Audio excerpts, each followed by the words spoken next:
Selam dostlar. Sovyet Yolculuğu kanalımıza hepiniz hoş geldiniz. Bu videoda Sovyetler Birliği'nde halk tarafından en çok okunan kitaplar hakkında bilgiler vereceğim. Sovyetler Birliği denildiğinde Batı ülkelerinde akla hemen yasaklar, sansür ve zorla okutulan kitaplar gibi saçma sapan terimler gelir. Daha doğrusu bu ülkelerdeki egemenler halkın böyle düşünmesi için bilerek bu söylemleri tekrar kullanır. Oysa bunların tamamı Soğuk Savaş döneminde üretilmiş efsanelerdir. Asıl gerçek şu ki tarihin hiçbir döneminde insanlık Sovyet insanı kadar çok kitap okumamıştır. Sovyetler Birliği 1930'lardan itibaren dünyanın en büyük yayın evi sistemine, en geniş halk kütüphanelerine ve en ucuz kitap piyasasına sahipti. Bir işçinin, bir öğretmenin, bir öğrencinin evinde onlarca klasik bulunurdu. Ve bu klasikler zorla okutulan kitaplar değil, halkların isteğiyle okunan eserlerdi.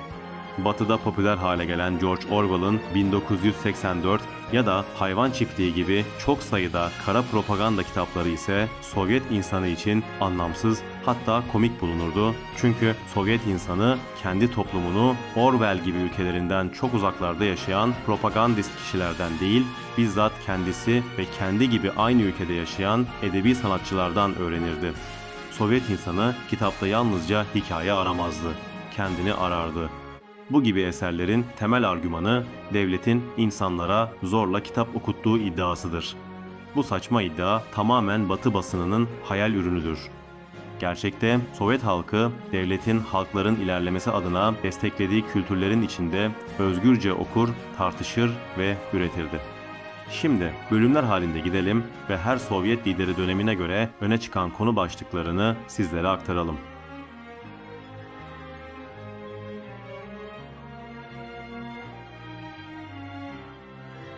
Ekim devriminin hemen ardından kitaplar Batı tarafından hep uydurulan bir propaganda aracı sıfatından çok daha fazlasıydı.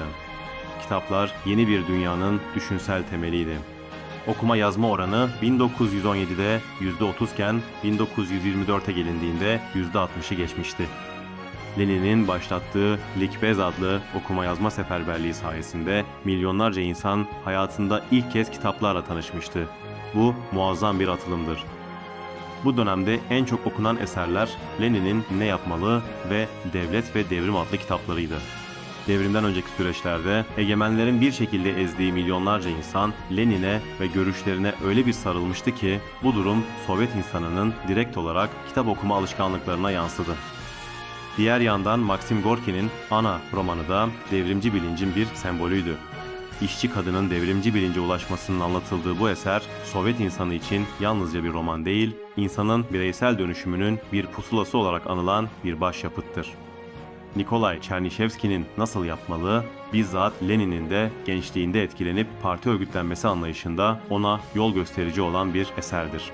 Bir grup genç entelektüelin sosyalist idealler uğruna yaşamlarını yeniden kurma çabasının anlatıldığı kitap, Sovyet halkları için yeni insan tipinin bir sembolü olmuştur ve uzun yıllar boyunca devrimci karakterin ahlaki modelini temsil etmiştir.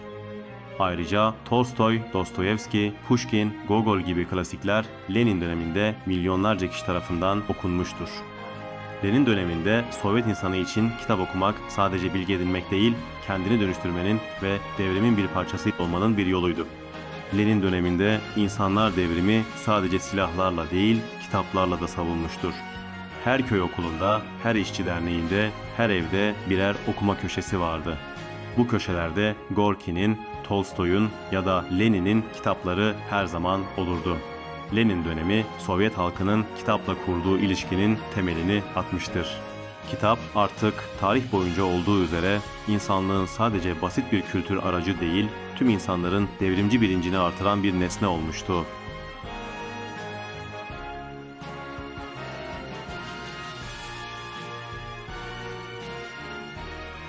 Stalin dönemi Sovyet yayınevlerinin altın çağı olarak anılır. Edebiyatın halkın yaşamının ayrılmaz bir parçasına dönüştüğü bir dönemdir. 1930'ların ortasında Sovyetler Birliği tüm insanlık tarihinde yılda 1 milyardan fazla kitap basan ilk ülke olmuştur. Her köyde, her fabrikanın içinde bir okuma kulübü, bir kütüphane köşesi bulunurdu. İnsanlar iş yerlerinde, köy evlerinde, hatta askerler de cephelerde toplu okuma saatleri düzenlerdi.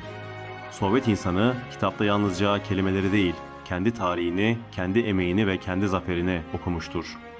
Bu dönemde en çok okunan eserlere bir göz atalım. Nikolay Ostrovski'nin Ve Çelik Nasıl Sertleşti eseri listemizin ilk sıralarında. Genç Pavel Korçagin'in yaşamının anlatıldığı roman, Sovyet gençliği için bir yaşam rehberi haline gelmiştir. Rus İç Savaşı'nda yaralanmasına rağmen inancını kaybetmeyen ve kendini devrime adamış bir işçi olan Pavel'in dayanıklılığı, fedakarlığı ve sosyalist inancı milyonlara örnek olmuştur. Alexander Fadeyev'in Yıkım ve Genç Muhafız eserleri de bu dönemde Sovyet insanının en çok okuduğu kitaplar arasında yer alır. Yıkım romanında iç savaş sonrasında eski düzen ile yeni sosyalist yaşam arasındaki çatışma konu alınır. Romanın merkezinde yer alan genç devrimcilerin zor şartlar içinde bile inançlarını korudukları anlatılır. Genç Muhafız romanında ise Nazi işgaline karşı gençlerin kahramanca direnişleri anlatılır. Gerçek olaylardan esinlenen bu roman, halk arasında cesaretin, örgütlü mücadelenin ve yurt sevgisinin sembolü olarak anılır. Diğer çok okunan bir eser de Mihail Şolohov'un halkın diliyle büyük tarih anlatısı yarattığı ve Durgun Akardı Don adlı eseridir. Don Kazaklarının devrim yıllarındaki çalkantılı yaşamını anlatan eserde birey ile tarih arasındaki ilişki ustalıkla işlenir. Savaşın, devrimin ve toplumsal dönüşümün sıradan insan üzerindeki etkilerini anlatan bu eser, Sovyet edebiyatında bir dönüm noktası olmuştur. Diğer yandan Maxim Gorki'nin bütün eserleri halkların yoğun talepleri üzerine Sovyet hükümeti tarafından yeniden basılmıştır. Benim üniversitelerim ve çocukluğum gibi eserler, yoksulluk içinde büyüyen bir çocuğun öğrenme ve olgunlaşma serüvenlerini anlatır. Belirtmeden geçmeyelim, bu başyapıt eserler Sovyet sinemasına da uyarlandı ve kanalımızda altyazılı şekilde mevcut. Gorki'nin eserlerini izlemek isteyenler sağ üstteki linkten ulaşabilirler.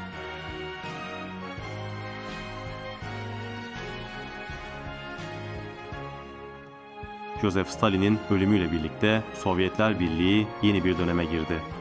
Kruşçev göreve geldiğinde hem içeride hem dışarıda yeni bir atmosfer yaratmak istiyordu. Stalinsiz bu ilk yıllar edebiyatta erime dönemi olarak bilinir. Bu isim İlya Ehrenburg'un Erime adlı romanına dayanır. Yeni dönem insan merkezli sosyalizm olarak tarif edilen bir algının öne çıktığı dönemdi. Edebiyat ve sanat alanında yeni temalar filizleniyordu. Bunlar insanın iç dünyası, vicdan, savaşın bıraktığı izler, barış, dostluk ve geleceğe dair umut gibi konulardı. Sovyet yazarlar bu dönemde eski dönemlere göre daha bireysel ve insanın iç dünyasına yönelik konulara yönelmiştir. Kitaplar artık yalnızca devrimi anlatmıyor, devrimi yaşamış insanın duygularını da anlatıyordu.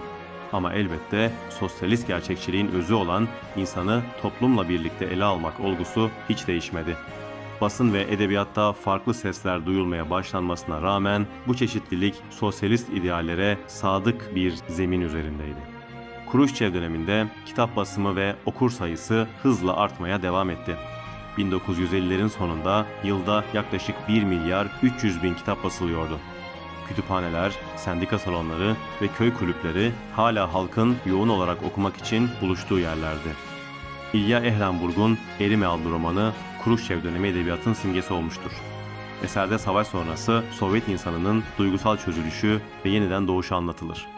Uzun yıllar baskılanan insanların yeniden konuşma, sevme ve düşünme cesareti bulmasını işler ve insan yüzlü sosyalizm anlayışının başlangıcı olarak görülür. Boris Polevoy'un Gerçek Bir İnsan Hikayesi adlı eseri de bu dönemde en çok okunan kitaplardandır.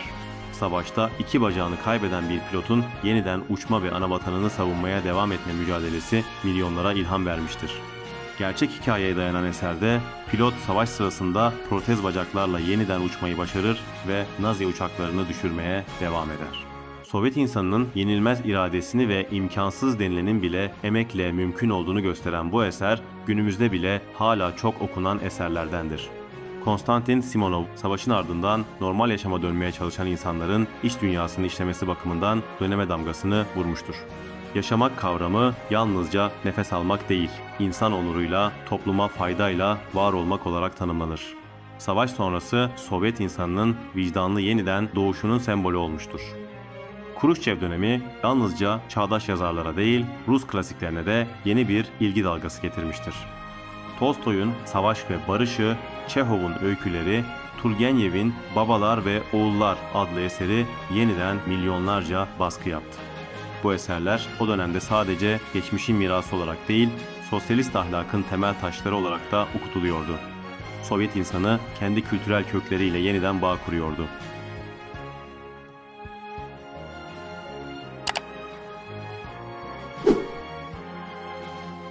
Brejnev dönemi, Sovyetler Birliği'nde kitap okumanın en yaygın olduğu dönemdir.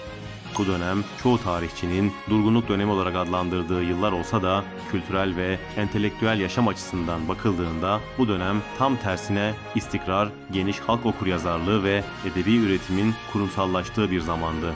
Kitap, dergi ve gazeteler artık Sovyet yurttaşının gündelik yaşamının vazgeçilmez birer parçasıydı. Her yıl yaklaşık 1 milyar 700 bin kitap basılıyordu. Ülkenin dört bir yanında 130 binden fazla kütüphane vardı. En küçük kasabalarda bile Dom Knigi yani kitap evi mevcuttu. Bir aile ay sonunda maaşının küçük bir kısmıyla klasiklerin tam setini alabiliyordu. Bu dönemde o kadar çok kitap türü vardı ki Sovyet insanı hangisini hangi zaman diliminde okuyacağı konusunda zorlanıyordu. Brejnev döneminde kitap yalnızca bir eğlence aracı değildi. Ahlaki ve ideolojik bir rehber olarak da görülüyordu. Okuma bir Sovyet yurttaşının kültürel olgunluğunun göstergesiydi. Evlerde kitaplıklar birer sosyal prestij unsuru haline gelmişti. Hatta 1970'lerde yapılan bir araştırmaya göre şehirli Sovyet ailelerinin %87'sinin evinde en az 300 kitap bulunuyordu. Sovyet insanı kendi yaşamını ve ideallerini yansıtan, insana umut veren, toplumsal dayanışmayı öven eserleri tercih ediyordu. Edebiyat, tıpkı müzik ya da sinema gibi devletin planlı biçimde desteklediği bir üretim alanıydı. Bu dönemde en çok okunan eserlerden birkaç tane örnek vereyim.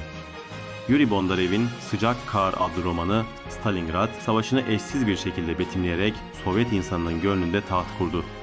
Muharebe sırasında yaşanan olağanüstü direnişin anlatıldığı eserde karakterler kahramanlıkla yorgunluk, inançla korku arasında gidip gelir. Sovyet insanı bu eserde kendi babasının ya da dedesinin savaş anılarını bulmuştur. Valentin Rasputin, modernleşmenin bedeli olarak kaybolan değerler, inançlar, doğaya saygıyı ve insanın kökleriyle bağını savunarak Sovyet insanına duygusal bir dünya sunmuştur. Aytmatov'un eserleri de bu dönemde çok okunan eserlerdendir. Cemile ve Gün Olur Asra Bedel gibi eserler sınırların ötesine taşan bir Sovyet hümanizmini simgelemiştir. Brejnev döneminde Sovyet insanı Batı'da o dönem çok ses getiren ve günümüzde de Sovyetleri kötülemenin bir numaralı adreslerinden olan George Orwell'in 1984 ya da Hayvan Çiftliği eserlerine neredeyse hiç ilgi göstermedi. Çünkü Sovyet insanı bu tür kitapların gerçeği değil, Batı'nın hayal ettiği bir korku tablosunu anlattığını çok iyi biliyordu. Hayvan Çiftliği'nde sözü edilen toplumsal yozlaşma ya da 1984'teki karanlık gözetim dünyası Sovyet yaşamının gerçeklerine kesinlikle uymuyordu. Sovyet halkı kendi toplumunu distopya değil, kolektif bir umut ve ilerleme projesi olarak görmekteydi. Bu nedenle Orwell, Batı'da özgürlük savaşçısı olarak lanse edilirken Sovyetlerde hiç de ciddiye alınmayan bir propagandist olarak görülmüştür.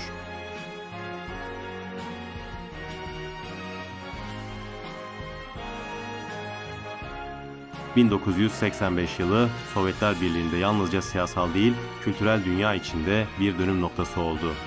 Gorbaçov, yeniden yapılanma anlamına gelen perestroika ve açıklık anlamına gelen glasnost politikalarını ilan ettiğinde Sovyet toplumu yeni bir merak dalgasına kapıldı.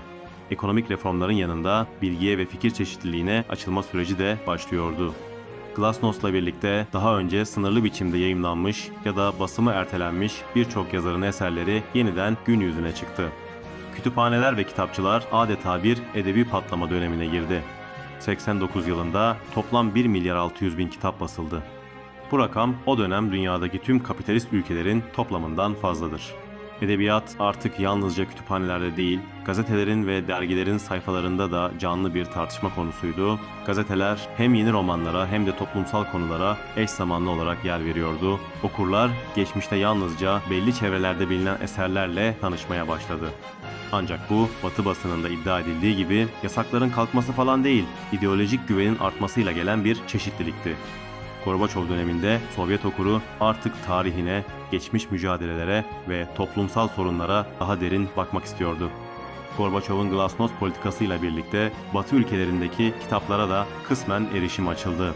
Ve tabii ki kapitalist basın yine boş durmadı. Çok sayıda soğuk savaş propagandası yapan edebi eser Sovyetlere karşı ideolojik bir silah olarak kullanılmaya devam etti.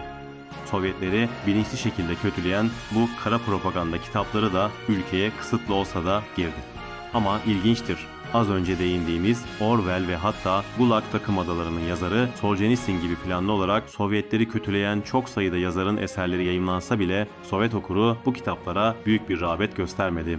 Çünkü bu eserlerin anlattığı karanlık Sovyet insanının tanıdığı yaşama uymuyordu. Bu konuyu zaten sıradan bir insan için Sovyetler Birliği adlı videomda geniş bir şekilde anlatmıştım. Burada tekrar etmeye gerek yok.